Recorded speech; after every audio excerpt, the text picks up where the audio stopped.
Cleveland just became ground zero for the most explosive quarterback drama in the NFL right now. After firing their head coach and declaring the next 120 days as crucial for their entire future, the Browns are throwing rookie Shedeur Sanders straight into the eye of the storm. And what happens next could define this franchise for the next decade. This isn't just another Browns quarterback carousel story. This is Jimmy Haslam betting everything on a rebuild that's already showing cracks before it even begins. Before we dive deep into this unfolding chaos, hit that subscribe button and ring the bell, because this Browns situation is about to get even more complicated, and you're not going to want to miss what's coming next. Let's rewind to just days ago. January 6, 2026, Jimmy Haslam stood in front of the cameras at the cross-country mortgage campus in Berea, Ohio, and dropped a bombshell that sent shockwaves through the entire NFL landscape. Kevin Stefanski, the longest-tenured head coach in Cleveland since the late 1970s, was out, gone. Finished. After 6 years at the helm, Stefanski's time with the Browns came to an abrupt end. And the reason? 8 wins in 2 seasons. That's it. Just 8 combined victories over 2024 and 2025, culminating in back-to-back disasters of 3-win and 5-win campaigns that left Browns fans wondering if this franchise would ever escape the perpetual cycle of mediocrity and despair. But here's where things get really interesting, and this is where Shedeur Sanders enters the picture in a way nobody could have predicted. See, when Haslam made that announcement, he didn't just fire Stefanski, he kept general manager Andrew Berry, the same Andrew Berry who constructed the roster, the same Andrew Berry who orchestrated what's being called one of the worst trades in NFL history when the Browns gave up 3 first-round picks, a third-round pick, and 2 fourth-round picks to acquire Deshaun Watson from Houston, then handed him a fully guaranteed $230 million contract. The same Deshaun Watson who has played just 19 games for Cleveland since 2022 due to injuries, off-field controversies, and 2 separate surgeries on his Achilles tendon. So Stefanski takes the fall, but Berry stays. And in that press conference, Haslam delivered a message that would set the stage for everything we're about to discuss. Ownership takes full responsibility for where we are, he said, his voice carrying the weight of years of disappointment. To win 8 games in 2 years is horrible. It's totally unacceptable, okay? And it's not going to continue. I want the fans to know we are as frustrated as you are. Then came the declaration that changed everything for Shedeur Sanders. The next 120 days are crucial for the organization. We've got to find the right head coach. We've got to be efficient again in free agency. We have 10 draft picks, including 2 number 1s. We have 4 picks in the top 3 rounds. And we've got to get really good players who are really good people again. 120 days. That's the window. That's the timeline. That's how long Jimmy Haslam and the Browns have to fix a franchise that has won just 1 playoff game since returning to the NFL in 1999. And sitting right in the middle of this organizational earthquake is Shedeur Sanders, the 5th-round pick from the 2025 draft, who nobody, and I mean nobody, expected to be in this position. Let's talk about how Sanders got here, because his journey to becoming the Browns' starting quarterback is almost as wild as the situation he's now finding himself in. When the Browns drafted Sanders in the 5th round, 144th overall, it was one of the biggest shocks of the entire draft. Analysts like Mel Kiper Jr. had Sanders rated as the top quarterback in the class, comparable to Cam Ward, who went 1st overall to Carolina. Teams were called clueless for letting him slide that far, but slide he did, all the way to Cleveland in the 5th round. Sanders started the 2025 season buried at the bottom of the depth chart. The Browns had signed veteran Joe Flacco, traded for former Steelers first-rounder Kenny Pickett, and also drafted Oregon quarterback Dillon Gabriel in the 3rd round. Sanders wasn't just 3rd string, he was 4th string, an afterthought, someone who analysts thought might not even make the active roster for most games. But then the injuries started. Gabriel got a concussion in Week 11 after starting 6 consecutive games and going 1-6. The Browns traded away Pickett before the season even began. They moved Flacco when it became clear they were headed for another lost season. And suddenly, in Week 12 against the Las Vegas Raiders, Shedeur Sanders got his chance. His first NFL touchdown? A 66-yard screen pass to running back Dylan Sampson. His first start? Against the Raiders, where he showed flashes of the playmaking ability that made him a Heisman contender at Colorado under his father, NFL legend Deion Sanders. Sanders would go on to start the final 7 games of the season, finishing with a 2-5 record. The numbers weren't pretty: 1,289 passing yards, 7 touchdowns, 10 interceptions, and a completion percentage of just 56.6%. According to Pro Football Reference, Sanders ranked dead last among qualified NFL quarterbacks in adjusted QBR at 19.0, had a passer rating of 68.1, and struggled mightily with consistency. Yet there were moments, brilliant moments, where you could see it: the arm talent, the mobility, the competitive fire. Against the Tennessee Titans in Week 14, Sanders threw for over 300 yards with 4 total touchdowns. Against the Steelers in Week 17, he led Cleveland to a critical 13-6 victory, completing 17 of 23 passes for 186 yards before getting hit on his blind side and throwing an interception that ricocheted off a helmet. But here's the brutal reality Sanders now faces in this 2026 rebuild. His job isn't secure, not even close, and that's where this story takes its most dramatic turn. Because when Andrew Berry was asked point-blank whether Sanders would be the starting quarterback in 2026, his response was almost painfully non-committal. "I think we saw a lot of progress with Shedeur this year," Berry said, choosing his words carefully. "He's still very much a work in progress, like many people." Then came the kicker. "I can't sit here and tell you today whether the solution for the starter in 2026 is internal or external. It's something that we're going to work through over the next several weeks, and quite honestly, the new head coach will have a lot of input on that as well." Translation: Sanders proved nothing. He earned nothing. He's back to square one, fighting for his job, except now the entire spotlight of this franchise-defining rebuild is focused directly on him, because the Browns have no other viable options. Or do they? Let's break down Sanders' competition, and this is where things get absolutely wild. First, there's Deshaun Watson. Yes, that Deshaun Watson, the one who hasn't played a single snap since October 2024, who required 2 surgeries on his Achilles, who carries an NFL-leading $80.7 million salary cap hit for 2026, and who the Browns literally cannot afford to cut without taking on a devastating dead cap penalty of over $80 million. Berry confirmed Watson will remain on the roster in 2026, saying, "Right now, we do anticipate him being on the 2026 team." Browns insiders like Mary Kay Cabot have suggested there's a world in which Watson becomes the bridge quarterback, competing for the starting job despite being 30 years old and having not played meaningful football in over a year. The thinking?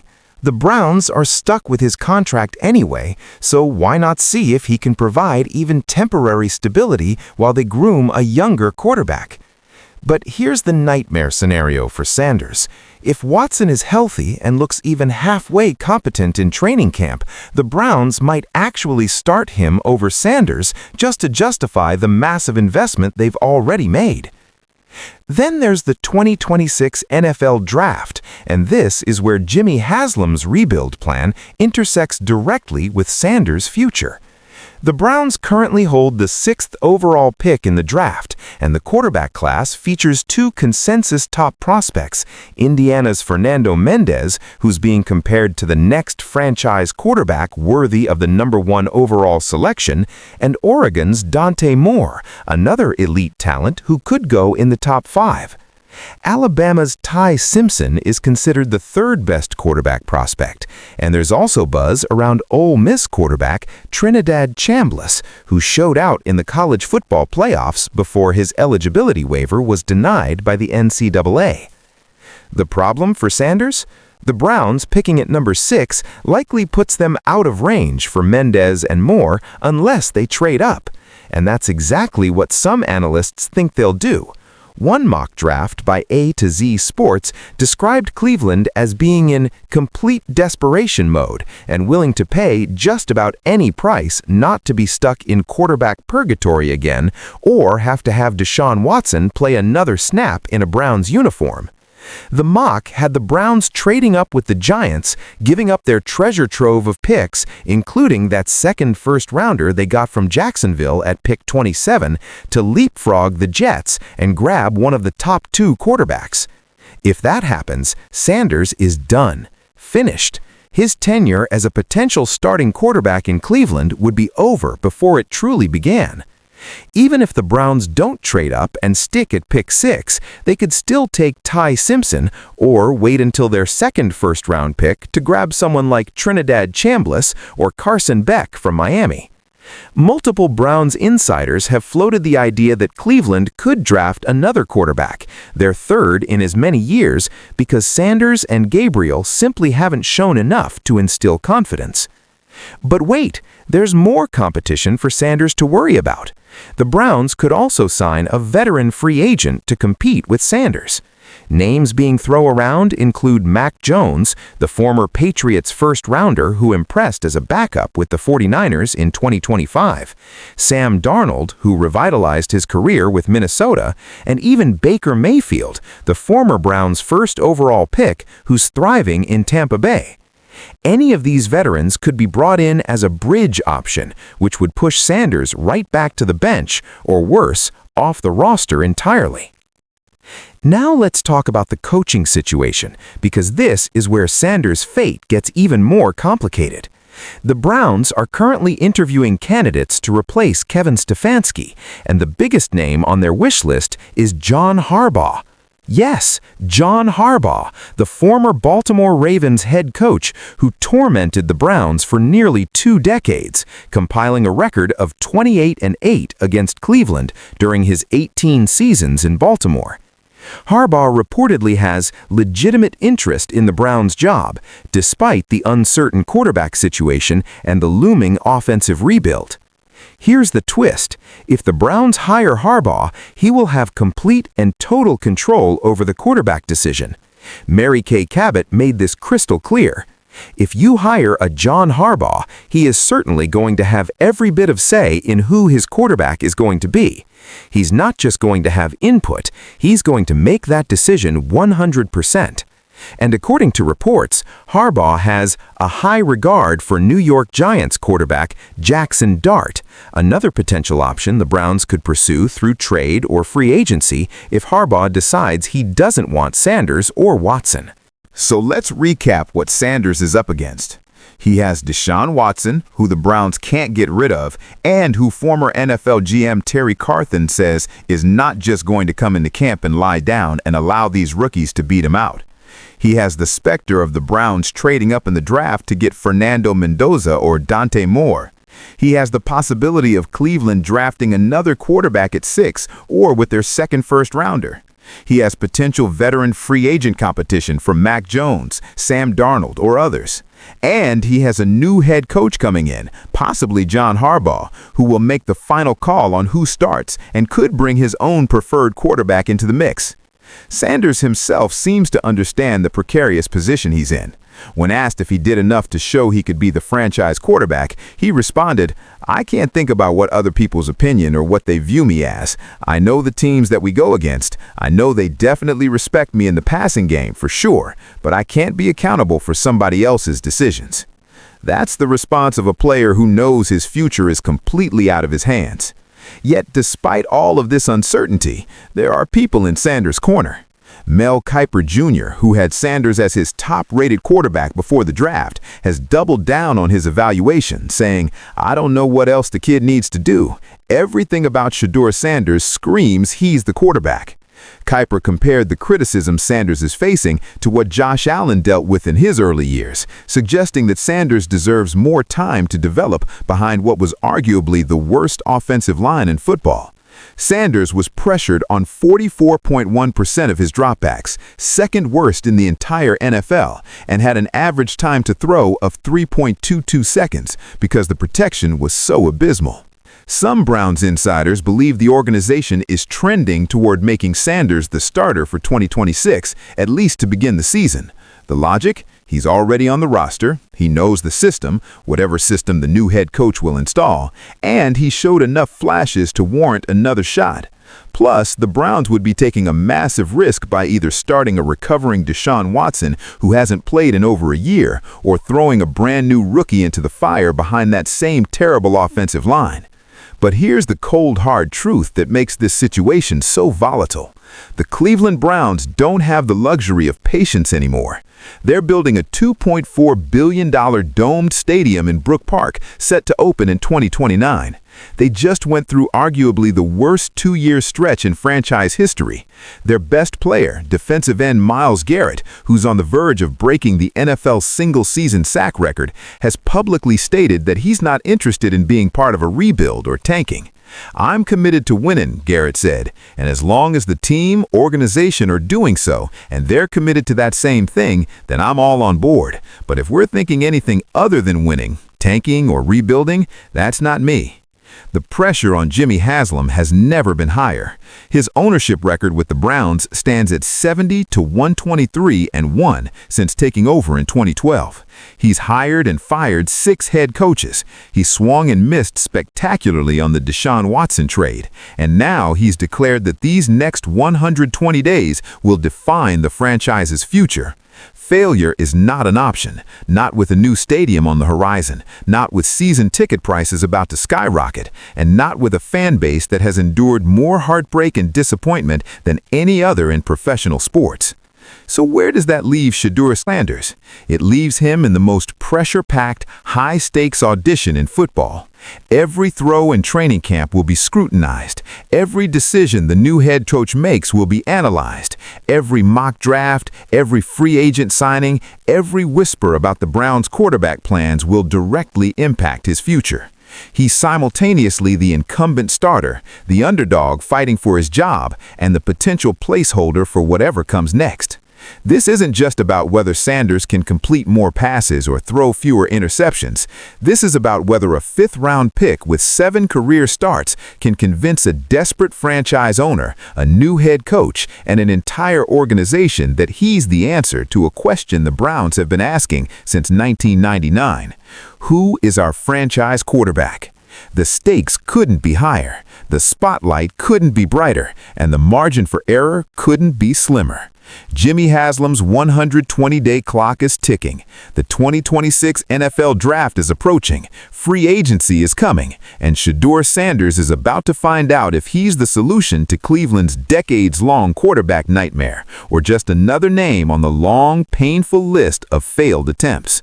One thing is certain, the next few months in Cleveland will absolutely be must-watch television, because when the Browns finally make their decision, whether it's Sanders, Watson, a drafted rookie, a free agent veteran, or some combination thereof, that decision will either launch them toward legitimacy or plunge them even deeper into the darkness of NFL irrelevance. And for Shedeur Sanders, this is his moment. His chance, his opportunity to prove that he belongs, that he's more than a 5th-round flyer, that he can be the quarterback Jimmy Haslam and the Browns so desperately need. The question is, will he seize it, or will he become another footnote in the long, tragic history of Cleveland Browns quarterbacks? Only time will tell, but one thing's for sure, we'll all be watching.